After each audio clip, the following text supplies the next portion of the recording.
You are now listening to the Project Kuwait. Where we stop at nothing to bring you the right facts on health, fitness, and psychology. Featuring some of the world's most experienced professionals. So you can learn, lift, and live. With your hosts, Meg, Dr. D, and Mehdi. Thanks for having me. It's very nice to be here with you. Thanks for the invitation. In the United States, the FDA does not regulate the supplement industry. So basically, if you and me decide tomorrow to just go to our garage and start putting some powder in a pill, put in a beautiful label and start selling on Amazon, nobody's going to stop us. We can do that. We had a case of this woman. She almost died because of a product that she took. It was a mix of herbs. She got so sick and she almost died. And testing herbal products, it's a nightmare. It's extremely hard.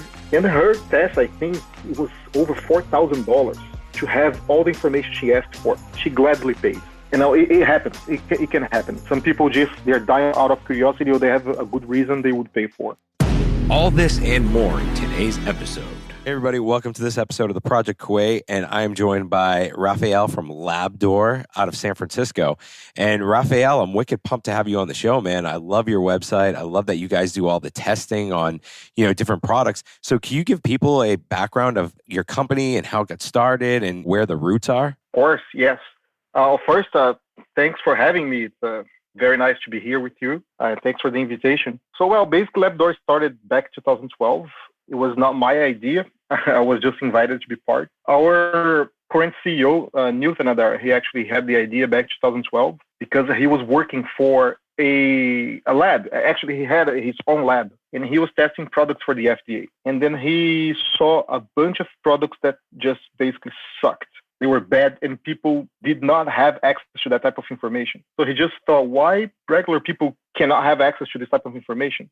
Basically how Labdoor started. Like, he was running his lab, testing products for the FDA, and he decided, I think people should have access to this type of information.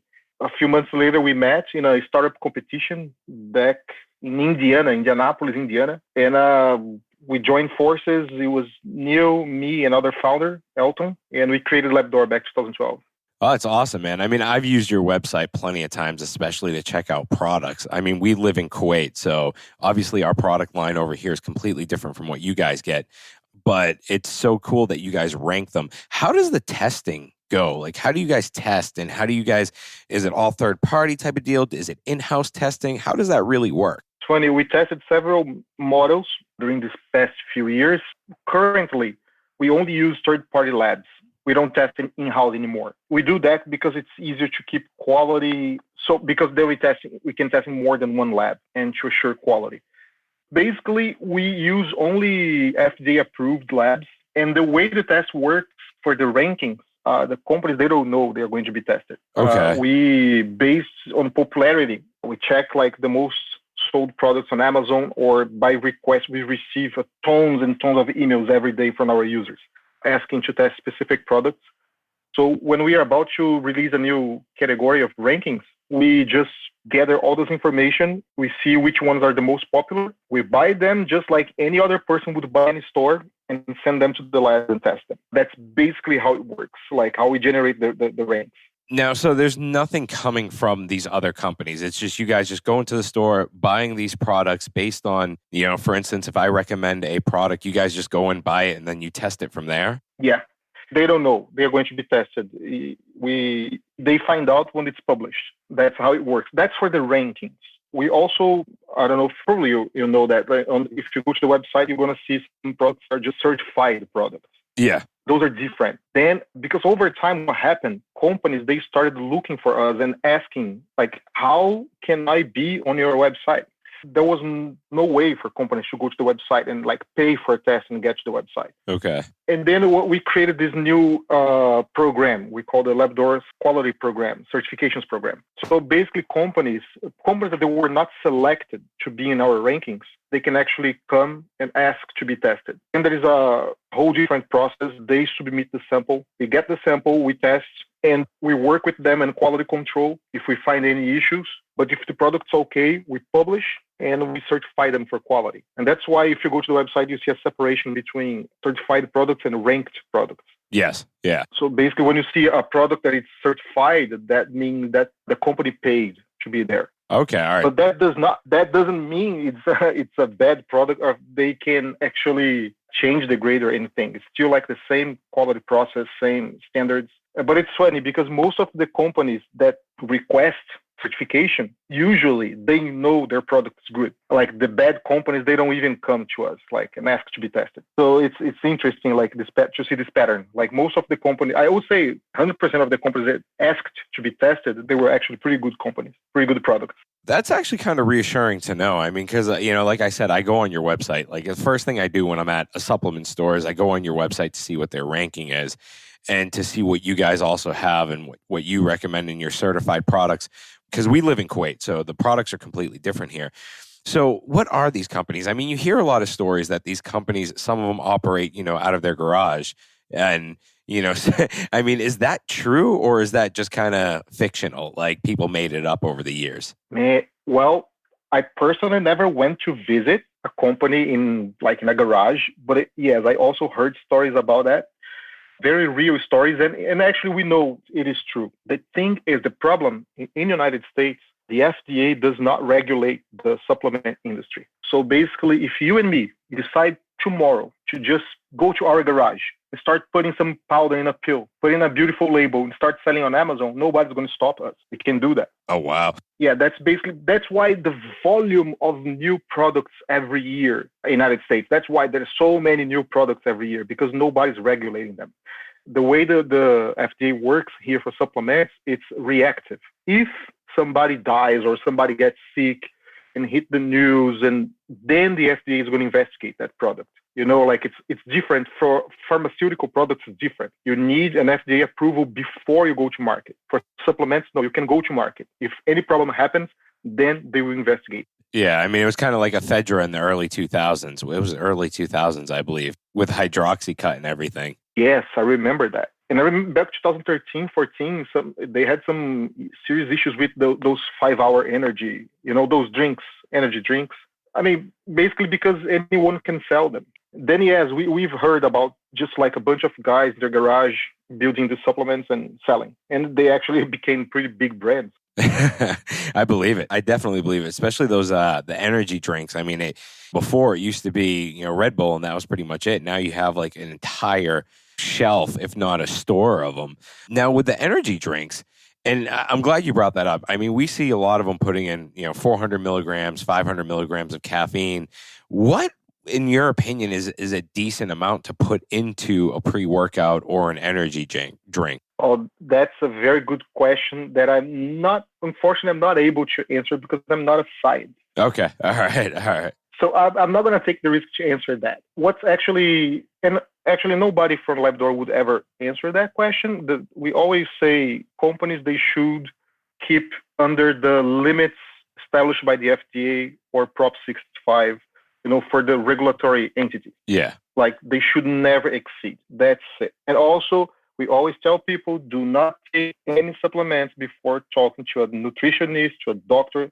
Make sure your body can handle, don't self-medicate, don't do anything stupid. Now, would you say the supplement industry in general, do they actually adhere to the rules, or do they kind of make up the rules as they go along? Like you said, I can go and start a supplement company and just take someone else's brand, put it into my own bottle and, say, okay, this is my supplement. Do they adhere to rules for the safety of people, or is it like you said earlier, it's just, FDA reacts? So, I mean, what goes on kind of behind the scenes with the rules and the under the table deals? Because I'm sure there are. Yeah, I mean, back in the 90s, what happened? Like the whole supplement industry, they got together and they paid some people in the Congress to keep the supplement industry unregulated. Basically, this is what happened. So that's why nowadays we don't have a specific regulation for the supplement industry. Okay. But what happened? Like we see most of the brands, they're actually trying to do a good job. They are trying to do everything right. Because again, since there is no set of rules for supplements, the only rules they have to follow are the limits for each substance that the FDA proposed. or the Prop 65. Those are the only rules they have to follow. And of course, hygiene, like manufacturing hygiene, things like that. What do we see? We don't visit manufacturers, so we don't know what's the deal there. Like we cannot check how they're manufacturing. We only check the compounds scientifically. Chemically speaking, we can check the compounds. We notice that most of the companies, they are trying to do a good job. And what happens a lot is they think they have a good product, actually. But the problem is their source. They are buying raw materials from different sources, and they are trusting that the raw material is good. And then sometimes it's just not that good. So they think they are building a good product. They have good faith, but it just doesn't happen. When you actually go and check, the final product is not that good. It's contaminated with heavy metals or mold, yeast, things that can actually be harmful. And we notice that sometimes companies, they get surprised. Like manufacturers and founders, they get really surprised by that. And they lawsuit, they fight the source, like the suppliers and things like that. So generally speaking, I would say most of the companies, they are trying to follow rules and do a good job. But over the time, some people that clearly they don't care. They make no effort to make sure the product is good or safe. But I would say, fortunately, this is the minority. That's actually good to know. I mean, I personally know someone that's been on the show, and they're starting their supplement line in the United States, and they've actually been extensively searching for a supplier for the raw materials so that they can manage quality control. Now, you guys do that in the United States. Now, do you only test American companies, or do you guys venture off into the European market? Because there's a lot of things that are created in Europe and sold over here in the Middle East. So do you know anything about Europe's regulations on the on supplements? Yes, they are much more strict. We officially, no, we don't test. We are not in Europe, so we are not testing European products. Mainly, we are not targeting European market yet. We just test, let's say, 99.9% of the products in our website are American products. We're focused on the American market for now. What happened is we've tested some European products that are sold in the United States. Okay. Then we don't have to worry about the European regulations. We just still test thinking about the American market. We know that they are much more strict. Countries like England, Belgium, they are very strict. They have very specific rules for supplements. But honestly, we don't know much about that yet. When we get there, we will have to learn and comply with the laws and everything. European products in our website, but just because they are sold in the United States. Okay. All right. That's good to know. I mean, because I typically, if I'm buying a product, I've heard Europe is a lot more stricter than the United States anyways, especially when it comes to mold content. So would you actually recommend a European product over an American product, or would you just say it's kind of still a crapshoot? Like you don't know what you're getting at the end of the day? Well, first, again, I never recommend anything. Labdoor never recommend anything. But no, without testing, honestly, blindly, I wouldn't recommend. No, I don't trust anybody, period. Like without testing, you can tell. So theoretically, European products, they should be safer at least. But I don't know about the quality, overall quality, if they're better or not. Just a chemical test would be able to say that. I mean, and when you talk about safety, I mean, dude, honestly, when I went onto your website the first time, I looked at a product it was a protein shake. And this was a few years ago. And I was shocked. I was like, wait, there's arsenic in here? so I mean, yeah, that's kind of frightening because arsenic can build up in your body or whatever. But what's the craziest thing you have seen in a supplement? I think the craziest things were not even the heavy metals issues. I think volume of sodium in protein shakes that we've got in the past. Companies that they just add sodium to give you a fake sensation of growth, muscle growth, because you retain more water. That gives you the fake sensation they're growing muscles, but it's just your body retaining water. So basically, they have like 300, 400% more sodium in the product than what they claimed in the labels. We've seen things like that. We've seen 200% more caffeine in a pre-workout. Oh my God. That's what they claimed, So of course you're gonna get pumped. Of course you're gonna work out like a horse, but it's just dangerous, And yes, we saw some products. We found some fish oils in the past, omega-3 products with excess amounts of mold, rancid product, which can also be harmful. And some brands of probiotics with basically no live probiotics. all probiotics were dead. Oh, wow. Just basically taking this empty pill, like those things happen. Yeah, we've seen this crazy stuff.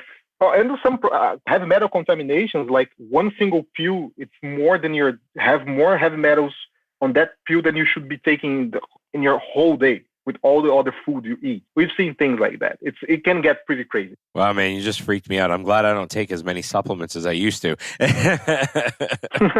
Well, that's something else we always tell people. Honestly, I mean, if you're not a professional, if you're not an athlete, probably you don't need supplementation. Like if you eat fairly well, probably you don't need a multivitamin, for example. We always tell people, go to your doctor, do a blood test, see what's the deficiency in your body and take specific supplements for that. Of course, when you're talking about athletes or like people that work out, it's different because they're burning much more nutrients, much more stuff in their body. And also they have different goals in their life. So they will take supplementation. But the regular person certainly don't need that much supplements. You should try to take as much as you can by just eating good food. Yeah, and I mean, we always preach that too. Like just try and just eat the right food. It's the most important thing. And supplements come later. Like if you sleep right, if you eat right, then supplements come after that. What about creatine? I mean, creatine is probably one of the most researched supplements out there. And everybody I know takes creatine. Personally, I still take creatine. That's the one thing that I do usually take. What about that? What's the purity level with that? I mean, is it legit? I mean, I've seen some of the creatine supplements that I've taken on your site that were, like 55%, or they were ranked all the way at the bottom of the list. And I'm like, oh shit. So how is the creatine market? Actually, like you said, it's very well researched. So it's the benefits of creatine, it's well known, it's proven. And I think that's why one of the main reasons why it's so popular. What we notice, it's actually fairly good, mainly because it's not that complex to produce good creatine. So it's not like, for example, a multivitamin that asks for hundreds of compounds and components to build a high quality one. So it's a fairly good market. We've noticed that most of brands, they do a pretty good job actually producing high quality creatine. I don't think it's the main issue there. Creatine would not be the main issue. What kind of fillers would they put into creatine? I mean, you hear a lot about companies that put fillers into their supplements. I mean, do companies mess around with it and put different types of fillers in there, or is it just the quality of the creatine which deranks them, so to speak? Actually, that's an excellent question, which I'm not going to venture answering this because, again, like I'm not scientist, head of science. But I certainly can get back to you on that question. I can ask my research guy and send you an email with this answer later. That's a very good question, actually. That would be awesome. That would be great because I've always wondered about the fillers and products, and you've always heard about protein shakes especially. I mean, their protein is notorious for fillers. That and I think it was the branched chain amino acids, which some companies just took their protein shakes, filled it in pills, and called it branched chain amino acids or whatever, or amino 2000, so to speak. So do you see the FDA coming down stricter on supplement companies anytime soon, or is this just going to remain like the wild, wild west? Excellent question. Like, to be brutally honest, we don't know. It's so blind, this side of, like, there's no information about it. Like, there is no movement indicating that they are going to regulate anytime soon. So leads us to believe that, like, no, we can expect for a long time still to be a wild west. It would surprise me, honestly, if in the next few years they decide to step up and start regulating the supplement industry. But at the same time, it's really hard to know what they are doing behind the curtains. So honestly, I don't know. I hope someday they would actually step up and start regulating. Even though, of course, it would be a type of competition for, like, if the government starts regulating the industry, but people would still require to have third-party labs, like third-party tests and somebody else verifying products. So it does not concern me, honestly. I think the end goal of Labdoor is actually to create a better industry for the industry itself and for the end consumer. We would like to see the bad apples dying and just remain the good apples, and so the end consumer would have access to high-quality products most of the time. And having FDA regulating that would speed up that process, would be helpful. So my hope would be like, I wish actually would step up and start regulating this industry. But honestly, I don't see that happening anytime soon. That kind of sucks. Do you see them ever becoming more transparent? Like, I mean, the supplement companies becoming more transparent in the sense of, okay, we do more third-party testing. We're going to have more regulations internally. Like, do you see that happening of them self-regulating because of the whole, jump on the organic bandwagon and grass-fed and everything else? Do you see that happening or? Yes, actually, I would say this is a movement that has been happening for a while already. Companies, I think everything started because of fake products. There is a huge issue around the world with fake products. So companies at the beginning, they started to find solutions to prove that, like, when you buy this product, this is the original. Be careful. Like, they were trying to create mechanisms to protect consumers to not buy fake products. I think it all started there, like some type of concern to keep their quality, their name, their brand. And I think the more people get educated, there's more communications like social media and people are more exposed to facts. It's really easy now if a company mess up, it gets one influencer, one person to publish and post about it, that you can destroy a brand. Yeah. So I see a real concern from the brands to keep their qualities because they know how fragile they are now, how fast things can turn down for them. So it's when companies, they come after us asking for quality control tests for certification, it's funny, most of them, they already have a bunch of tests that they did by themselves and they send like, oh, take a look. This is what we've done so far. So you can tell, let's say compared to 2012 and now 2020, it's much more common to see companies testing and doing internal control than you would see before. So I think it's a natural movement, and honestly, I think it's going to get better and better. And slowly, the good companies, they will by themselves eliminate the bad companies. Because again, it's really easy to spread the news when somebody is good and when somebody is bad. So if you want to keep in the market, I think is the next big thing for supplement companies. Not only invest in marketing and a beautiful label, they will start to invest more and more in quality control and transparency, and actually test their products in third-party labs and publish on their websites, having like a QR code so you can scan and see the facts about their product. You can even see that happening on Amazon. So Amazon is doing that internally. So I think, yes, it's the future. That's awesome. If you don't offer that, I think companies will die, honestly. Yeah, I mean, that's awesome. And you brought up a huge point. I mean, Amazon is like a friggin' giant, and they're a mammoth.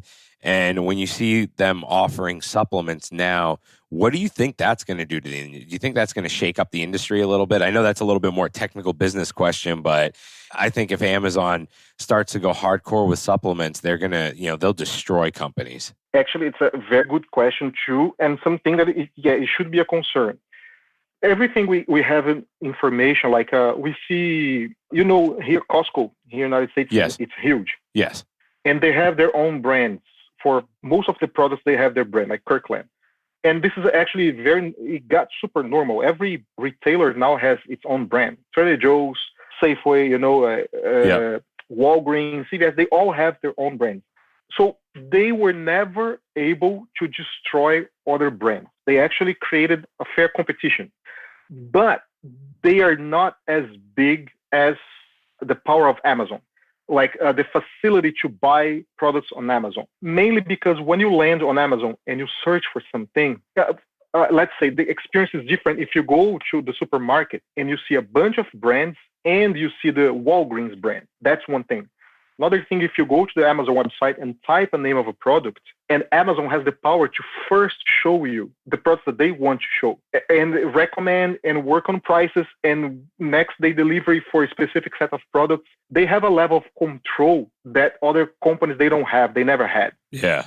So it can be risky for smaller companies, but at the same time, you see a movement. It's happening. More and more people, I wouldn't say like nobody hates Amazon. I mean, okay, there are some people probably hate Amazon, but I think you see it's happening a natural balance. Consumers are not trusting Amazon blindly anymore. Amazon is not the hero anymore, like a preference for everybody. So if they have their own line of products, of course, they will create a dent in the market. But I don't know if nowadays they would be able to destroy everybody else.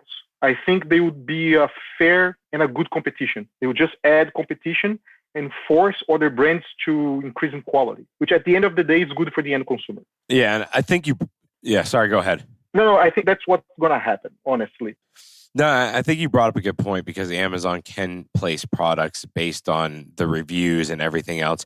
Now, what about you guys? Now, how does it work if I want to have a product reviewed or tested so that I know what's in it? Now, can the average person just email you guys, or how does that work? Because I'm assuming that you guys probably get a ton of emails a day saying, "Oh, can you test this out? Can you test that out?" So, how does that work exactly? I mean, it must be difficult for you guys. Yeah, we receive a lot of emails every day. For more emails of people just suggesting a product. But we also receive a lot of emails, people saying, "Can you test? I'm willing to pay for." So we can do that. We do actually on a regular basis. Every month we test at least 3 or 4 products for the end consumer. The only downside for them is it's pretty expensive because when we are testing a category of products, then we have a volume of products to test that reduces the price. Yeah. When a single person calls me and say, "Can you test this?" Then we say, "Okay, we can." But then that means we're going to have to stop a machine that we're testing something else. There's a lot of people involved to test one single product and give you a specific result. It's just not super practical. So it becomes very expensive. Surprisingly, some people they're willing to pay. They're so curious. Or they had some health issue, like a reaction taking that product, or they firmly believe it's a fake product. And they go ahead and they pay. Yes, then we do. We have no problem doing that. And of course, on that case, we treat them as private customers. We don't publish the results. Okay. It's their data. You paid for that data. It's yours. Yeah, so we're not going to go publish. Shoot, man. Now I'm curious. How much would that cost? Because there are a couple of supplement companies popping up here in the Middle East. And for sure, the regulations are not as tight as the United States or Europe, I would guess, or Europe for that fact. How does it go? How does that work? So what, I send you guys an email saying, "Hey, this is the product, I'll pay for it." How much does that cost? What's the operational perspective from that? It depends a lot of what products. For example, if a person asks to test vitamin D, it's not that expensive because it's a single active ingredient. So it's pretty cheap. But again, because it's not practical for us, there's a lot of other costs involved. Yeah. So it's never going to be less than $1,000. That's for sure. Okay. I would say that's the minimum price to start. Otherwise, it's not worth it for us to stop our operations person to receive the product, do the manipulation, the sampling, send it to the lab, verify the results. It's just a lot of work for one product only. So I would say minimum price, it's always around $1,000 and can just go higher. If we're talking about a multivitamin, $2,500. Oh, wow. Because some multivitamins, they have over 60 compounds. And that means you have to test one by one active ingredient. And that it builds up. It's pretty expensive. Protein shakes, usually it's around $1,800 to test. Depends. Again, depends on what exactly you want to know. If you want to know about heavy metals, if you want to have the full profile of amino acids, things like that. It builds up, or it can be more cheaper or more expensive. But I would say it's always something between $1,000 and $3,000 to have a single product tested. It's pretty expensive. Wow, that's pretty insane. But you know what? Honestly, there are some products where I might even say, "Hey, you know what? I'll drop $1,000 or $1,800 just to prove that they're not selling something that's legitimate." I can understand how people do that privately. No, yes, we have we do a lot of also lawsuit stuff. That's funny. The lawyers, we have a bunch of our private tests are for lawyers. But yes, we had a case of this woman. She almost died. I cannot go deep in details, but she almost died because of a product that she took. It was a mix of herbs. Yeah. I think it was a Chinese product. I think it's a mix of herbs. And she got so sick and she almost died. And testing herbal products, it's a nightmare. It's a nightmare. It's extremely hard, and sometimes the results can be very inconsistent, not super accurate. So it involves more than one lab sometimes to compare, compounds and things like that. And her test, I think it was over $4,000 to have all the information she asked for. She gladly paid. It happens. It can happen. Some people they're dying out of curiosity, or they have a good reason they would pay for. And that's actually one of the main reasons why Labdoor was created, because knew, the CEO, he knew how expensive it was to get tested. And he just thought regular people could never pay to have this information. Like somebody needs to do that. And if you're doing a high volume, you can bring the cost down. So of course, it's much cheaper, but it's still like for Labdoor, it's not a cheap process. For example, to release the Pro Tien category rankings, for us, it costs like near like $100,000. Oh, wow. Because imagine it was 75 products tested all at once. It builds up. It's very expensive. So like if somebody else is not doing that, the regular person would not be able to afford. Wow. Now, you touched on this a little bit earlier. Now, do you guys have supplement guides for people? Are there guides that, that can guide people into what supplements to take or what supplements are good or bad? Do you have anything of that from that perspective, or is it just the rankings with what's in it? We are currently just the rankings. We've done a lot of guides in the past and videos in the past recommending. There are, like, again, Labdoor is not a medical company. So there is a gray area where we can recommend something and we cannot. Like we have responsibilities and liability on doing that. So we have to be extra careful when we do a video or publish something saying this is good for you, this is bad for you. Because it depends also it changes from person to person, how that product affects your body. And so we try to be extra careful with that. So we took a break on that, on guides and recommending how to take, what to take, when you should take, things like that. We took a break on that. But we are planning to bring back the idea for the near future. It's to have a team of nutritionists to start publishing more articles and guides for regular people, mainly not for because there's a lot of nerds. People, they already know what to do and what to take. I think we're going to focus more on the type of person, they know nothing about supplements. They mainly to educate teenagers because they see all these other guys in the gym, like huge. I want to be like that guy. And they just hear gym people, they go crazy, they start taking stuff without knowledge. We are going to try to do something more educational. That's actually the near future project for Labdoor. Guides more in an education perspective. Yeah, no, I mean, that's a good point because there are people that know a lot and then there are people that don't know anything about supplements whatsoever, and it's such a fine line. It's good to see that you guys do maintain the level of ethics that I think the supplement industry kind of lacks and has lacked over the past 20 years. From an ethical perspective, how does it make you guys feel that you can give people a resource of rating supplements through a third party? I mean, that must be fulfilling, though, from that perspective. Yes. It's funny because we have always this internal fight. I mean, not a fight, like a conflict of we rate products, we grade them, and we also sell them. It's funny because you always raise like a flag of like how ethical you can be if you're testing and selling products. I think we've been managing this pretty well, being transparent with people. Of course, Labdoor needs to make money. We need to survive. So there's no other way. Like we had to find a way to make money, and at the same time provide high quality information for people. So we always have this internal balance of internal quality control to keep like delivering high quality information, but at the same time making sure we have all the ethics and all the internal procedures to make sure like nobody can ever pay $1 to change grades or do whatever. Like there's a internal intense work to keep our ethics so we can have both, like deliver high quality and being actually useful for the community. I don't know actually if I answered your question. Yeah, no, definitely, man. Honestly, like that's awesome to hear. And, thank you very much, man. Thanks for coming on the show. Really appreciate it. I know you're just getting your day started over there in San Francisco, and it's funny because our day's ending right now. That's true. It's crazy. Are you guys in quarantine? We're in quarantine here, Yeah. Same here, man. Same here. Okay. Yeah. Yeah. So I'm working from home. It's early, but I'm working from home. So it's fine. How long have you guys, when did they start the quarantine for you guys? I mean, our quarantine started last week, Wednesday of last week. We're in day 8, I believe, of quarantine. Oh, wow. No, here start on Monday. Oh, wow. Just started you guys started late, man. Trump pulled the plug way too late for you guys. Way too long. I totally agree. People were doing like self-quarantines already. Yeah. Like just to prevent. But officially, yes, it just started this week.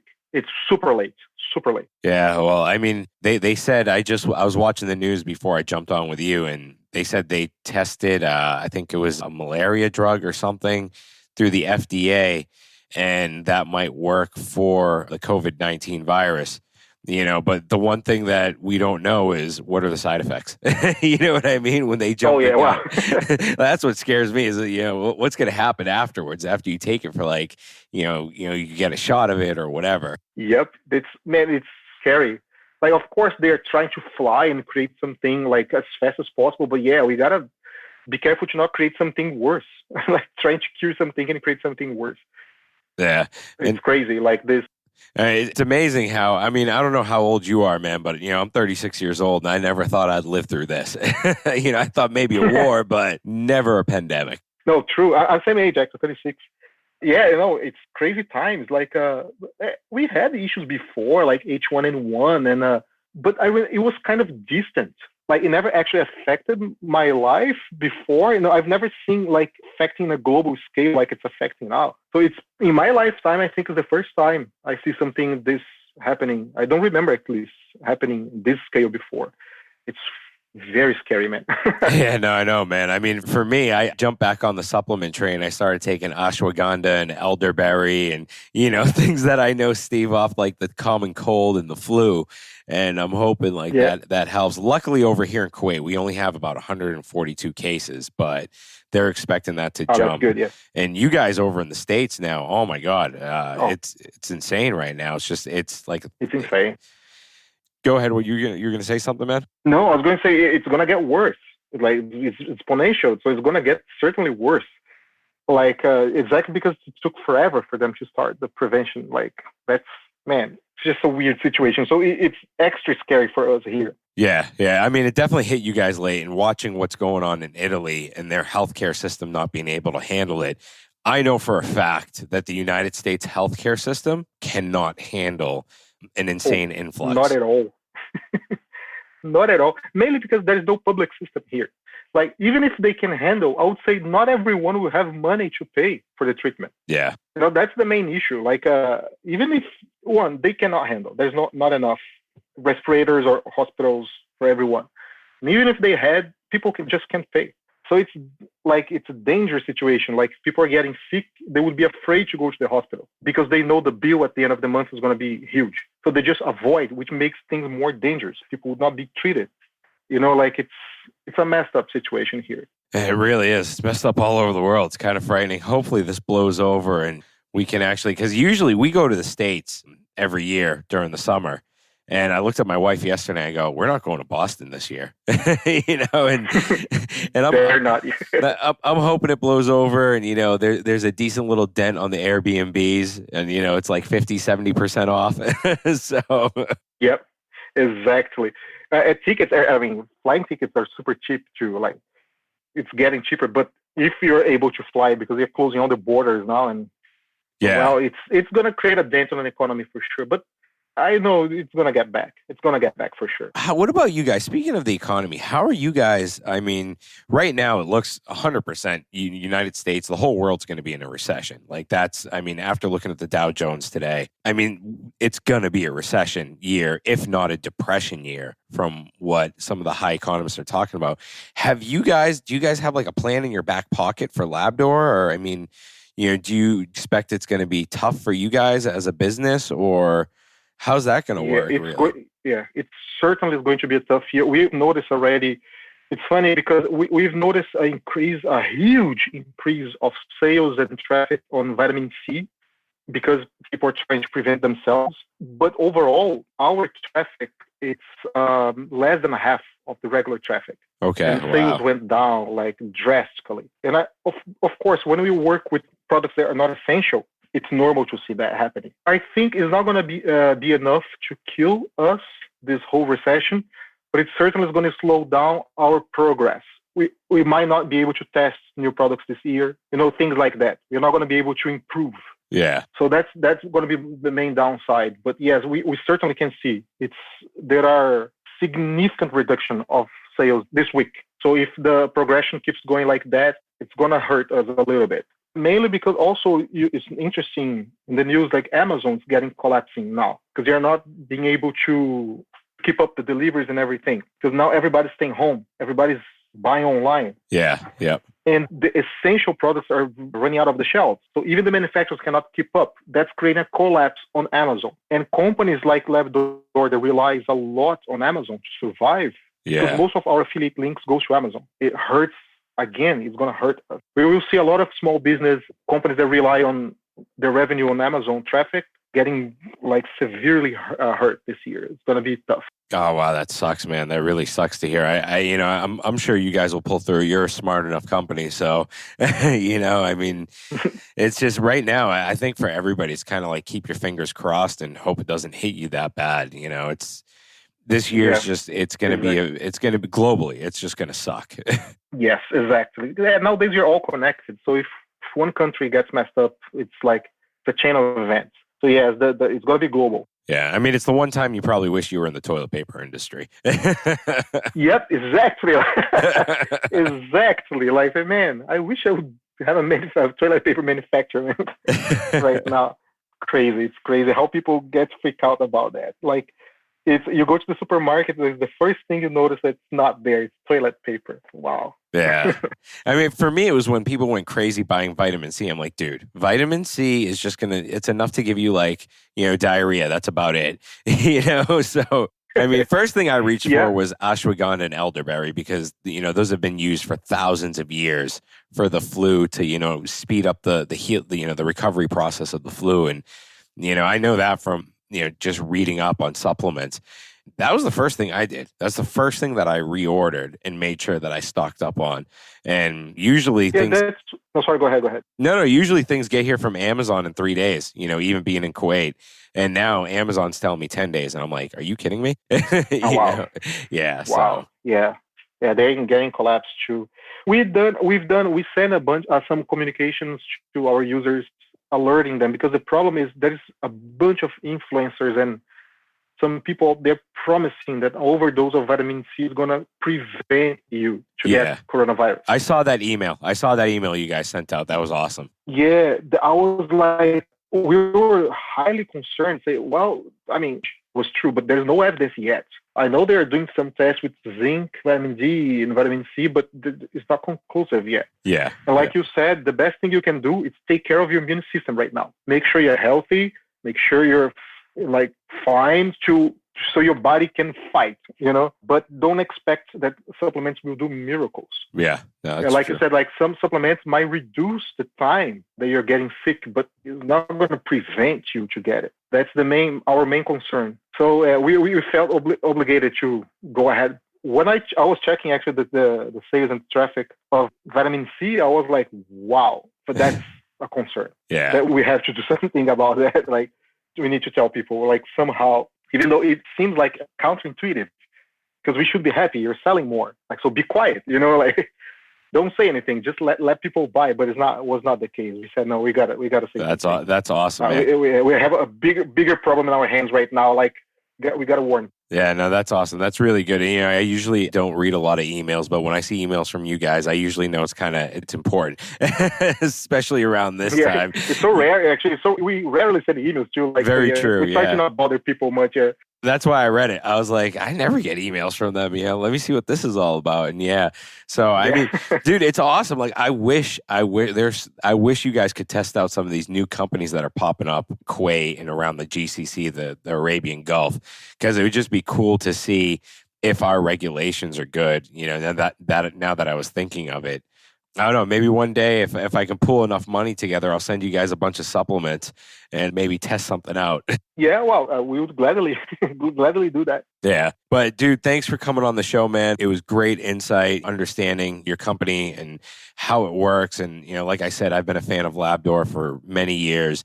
And I'm sure you guys have a huge, bright future, and the way you maintain your ethics and everything it's really appreciated by, some of us that know the supplements and know the supplement industry. Oh, man, thank you. Thanks for your kind words. Thanks for inviting me.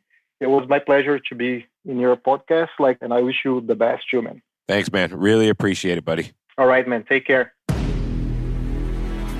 Thanks for listening to this episode. If you enjoyed it, please head over to iTunes to subscribe, rate, and leave a review. You can also find us on Instagram at The Project Kuwait. Thank you, and join us next time.